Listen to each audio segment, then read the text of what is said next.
Reid doesn't think it's going to impact their offense too much.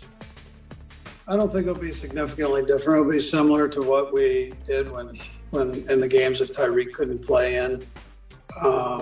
We just there are certain things that he did very well that we'll have people try to fill in those spots, but without forcing anything. What we do on this is we try to play to the players' strengths the best we can. So we'll see with some of the new guys what they can do, and then we'll work around that.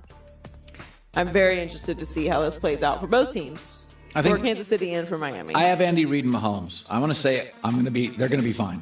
I'm going to go with they're going to be fine. Fine is such an interesting word. Well, don't you like when somebody walks up and says, "Man, you're fine"? Well, right. That's what I'm saying. It's an interesting word. Are they fine? Are they going to be fine? Is it like when you ask your girl if she's good and she's like, fine? Oh, that's fine. bad. That is cold. That's what I'm saying. What kind of fine are you talking about here? I do think that when you lose a player as dynamic as Tyreek Hill, you can't patchwork that. But you do have Mahomes and Andy Reid. Yeah, they're not going to be as fast on the perimeter. Right. Or as explosive. Because what Tyreek Hill does at the highest level cannot be duplicated. That's right. But that doesn't mean they can't, because there's a lot of belief in the NFL. They're going to become a little bit more of a power team. A little more physical. Not as reliant on the home run, but always capable of it because of Patrick Mahomes. Look, Andy Reid has a history of figuring stuff out. If I have Mahomes in Andy's brain and Mahomes' talent, I just feel like it's like Buffalo. McDermott, Josh Allen, they're going to make the playoffs. If they're healthy, they can win a Super Bowl. For 10 years, Kansas City's good enough to win a Super Bowl with Mahomes and Reid. That's all I know. Yes. Now, Tyreek Hill had over 1,200 yards, 111 receptions. So it's volume also that they'll be missing. He is what championship teams need. You get a free touchdowns. Right. You can't do 12-play drives consistently. Like, that's Stafford to Goff. Stafford will get you cheaper touchdowns. He's just got a bigger arm.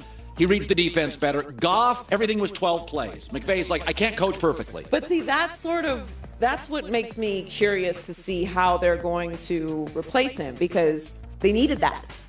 They needed that in this postseason. Now, they went out and got a speed guy from the Packers, so their takeaway is we're not going to be as fast, but we're not going to relinquish all of our cheap touchdowns. Right, as long as we have somebody that can get down. We'll get 5, not 12. But we're not going to give it up because we do like speed in our offense, and Mahomes has a huge arm.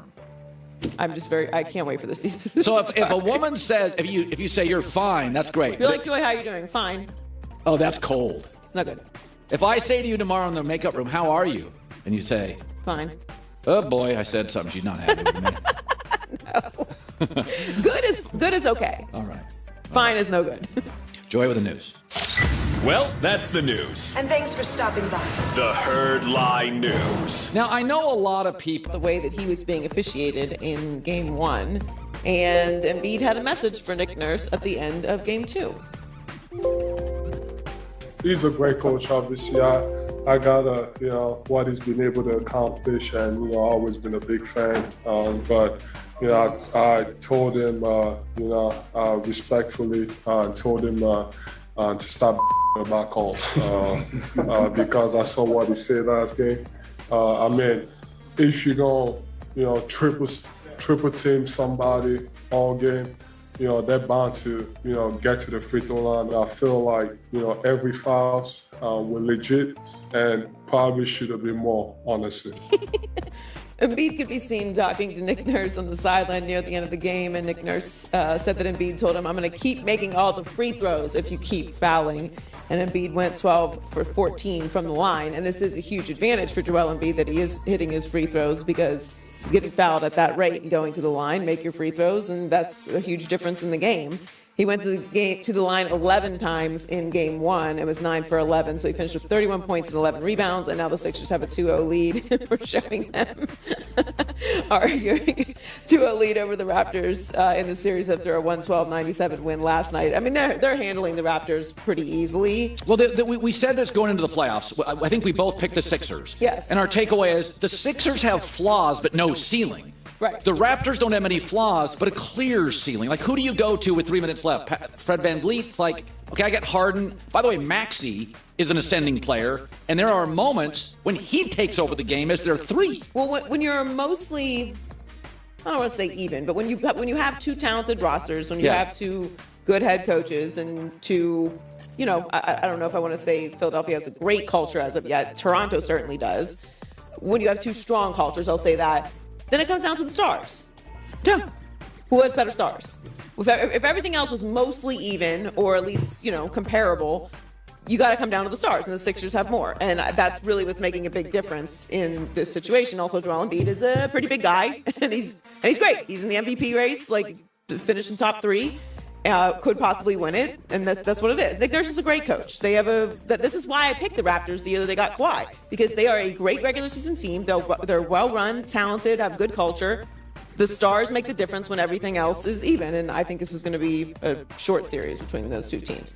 So Marcus Smart has been named the NBA Defensive Player of the Year. It's the first Defensive Player of the Year for Smart. He's the first guard to take it home since Gary Payton in the 95-96 season, and Smart and Gary Payton are the only 2 point guards to have won it. Gary Payton was there presenting, introducing it to him. I love how they waited until Gary was out of the way before they started throwing all the water. Smart said he was blown away by the honor. Mikal Bridges and Rudy Gobert ended up 2nd and 3rd.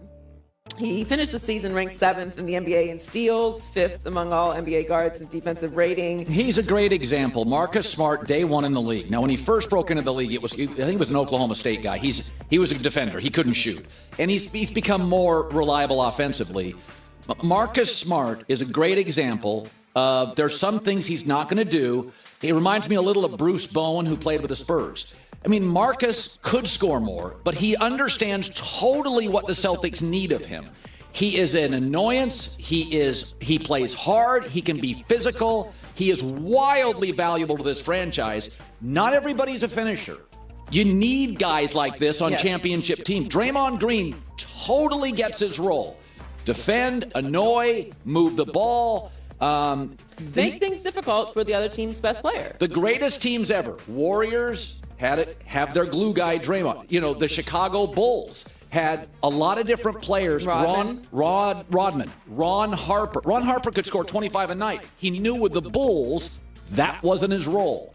And I think Marcus Smart is a credit to Marcus getting it. That, listen, I'm going to have a 20-year career here, but I'm everybody can score in college. But then you get to the NBA and a coach says, hey, I don't want you to shoot much. And for a lot of guys, they just can't handle it. Yeah, I mean, everyone doesn't need to be the scorer in the NBA. And I say this all the time, and I don't know that the Celtics are a championship team this year, but teams that are competitive every single year, that are there every single year and in the conversation, they have great role players. And everyone appreciates what it is that they're supposed to do at the highest level. Everyone's not trying to get theirs and compete. And that's right. You have assignments. Do your assignment. Do your job. And that elevates everybody else because everyone's not supposed to do the same thing. So the Chiefs traded Tyreek Hill to the Dolphins.